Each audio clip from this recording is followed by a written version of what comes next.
that was called something about on Wimpole Street. And he had a favorite expression. He says, "She who must be obeyed has spoken." I took that to heart. I won't eat either one of those. Actually, Sure, try that. Thanks. you reach a point where you suddenly find you start a sentence and she will finish it exactly the way I would have. It scares you. I heard from a lot of people tonight, or this afternoon. Showed you I'm getting there. One of the people I admire most is not here. And that's my brother-in-law, who is married to Pearl's older sister, Seal, whose name is also, actually his name is Elmore. Nobody calls him Elmore, because his middle name is Al. In fact, the first time I heard someone say Elmore, I said, "Who's that?" Al was always a prime example, one of the kindest persons I ever met. Everybody just about liked him, except when he disagreed with them. But he also was working. He'd get up at 4 o'clock in the morning, but before he left for work, which was an hour away, he always took care of the children. At night, if the children woke up, he would go take care of them. I don't know how he did it. And yet, hi Bennett. I don't know how he did it, because today he lives alone in one of the Allied apartments in Florida, takes care of himself, goes to shul 3 days a week, goes to gym, and exercises 3 days a week. A little over 5 years ago, he had open heart surgery to replace a valve. He's been going on all cylinders since then.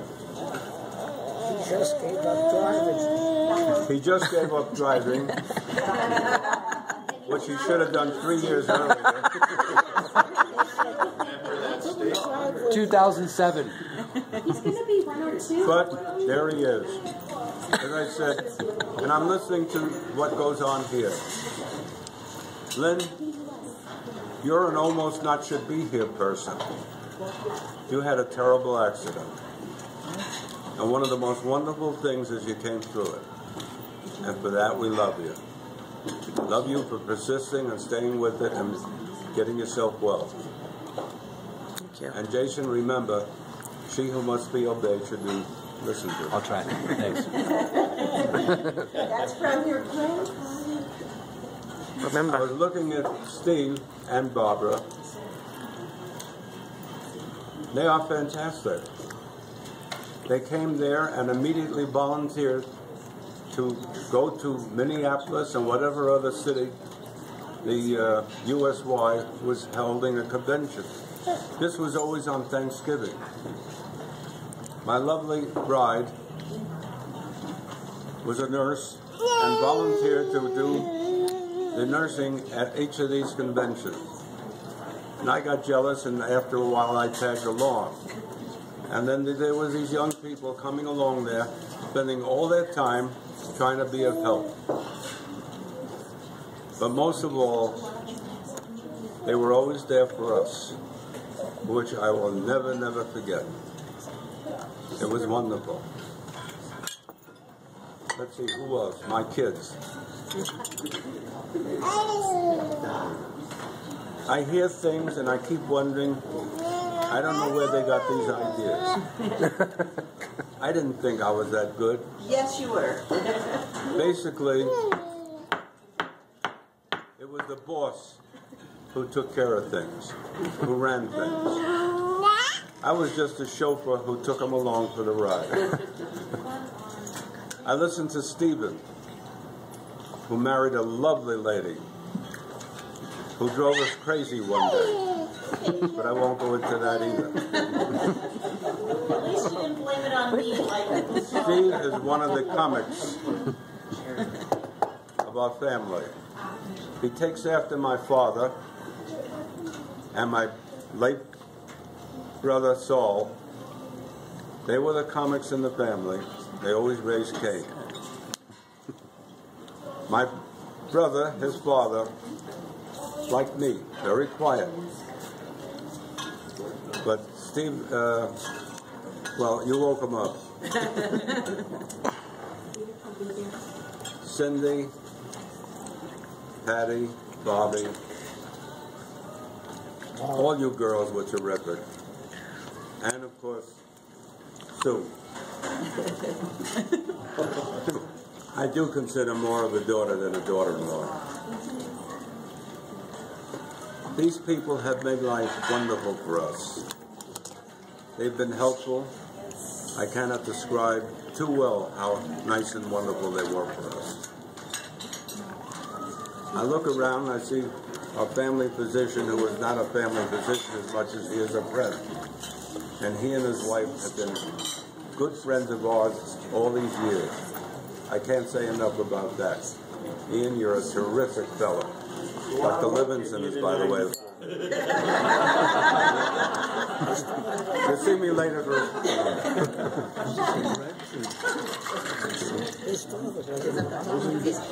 Oh, what made him special, Ian, his dad was an optometrist. That's right. And a good one. I also see my son-in-law, Glenn, who again is more of a son than a son-in-law, has been tremendously helpful to us. I've been able to ask him questions, and he's always been there to help along. It's a two-way street for him. And as I say, I'm also pleased to have your brother here with his lovely wife, Alan and Renee. Lovely people. We like them. Toby, you and Carrie, special.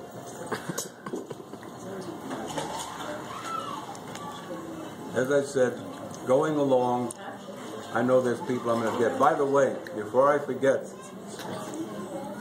Brandy celebrated her birthday yesterday. You notice I struggled over the year, but she was actually her birthday. My birthday is actually tomorrow, and I was pleased to find out Alan's birthday is on Tuesday. So happy birthday to you.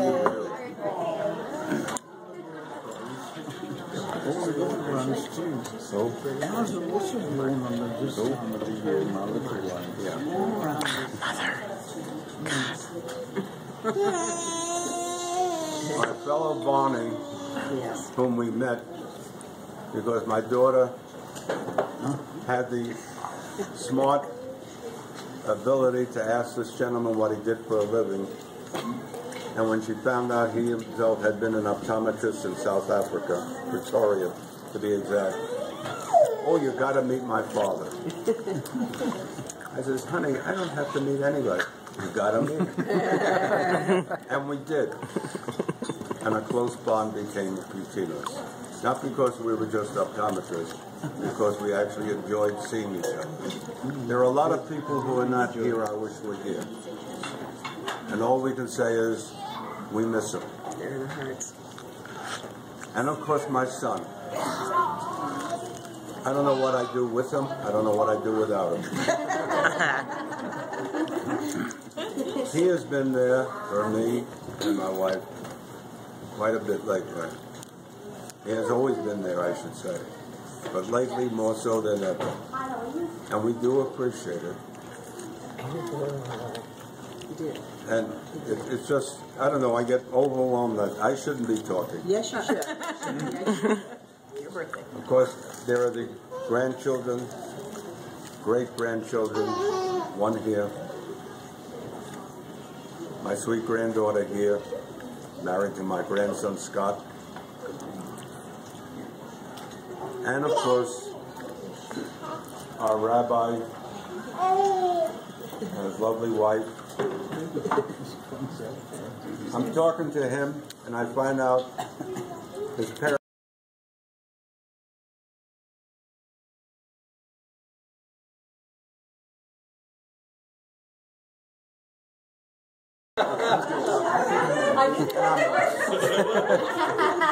I'm going in. Right, it was Brandon's bat mitzvah.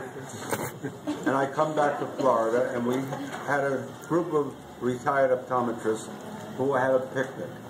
And for some reason, I like to cook. I never cooked before in my life. But there I am, standing at the grill, flipping hot dogs and hamburgers. And the fellow comes over to me and says, I hear you're from Colorado. I said, yeah. He says, you live there? I said, during the summer, I'm back there. I'm sorry, during the winter. And he says, you know anybody there? I said, yeah. I says, my granddaughter just had her bar mitzvah. He says, where at? I told him, Road to Shalom. He says, you know the rabbi? So he's wearing a tag. I said, name that's similar to yours. I said, why? He says, well, that was my son, the rabbi. And of course, Bert and Nora, who are his parents, we became very friendly. Bert is also what? an optometrist. Oh, yeah, that's what they You're right. Don't you like His grandfather, Rabbi Gerson's grandfather, was a very good rabbi. But his father decided, enough. He became an optometrist. Anyway, if I've omitted anybody, my apologies. This always happens when you try to increase everybody.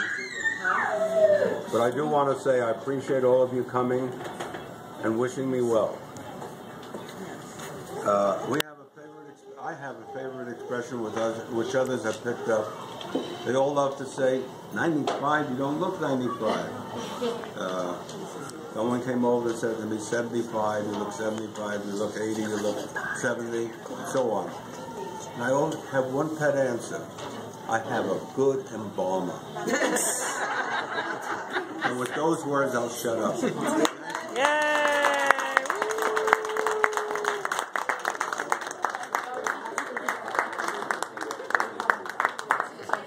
Alan, happy birthday. Do you have a phone?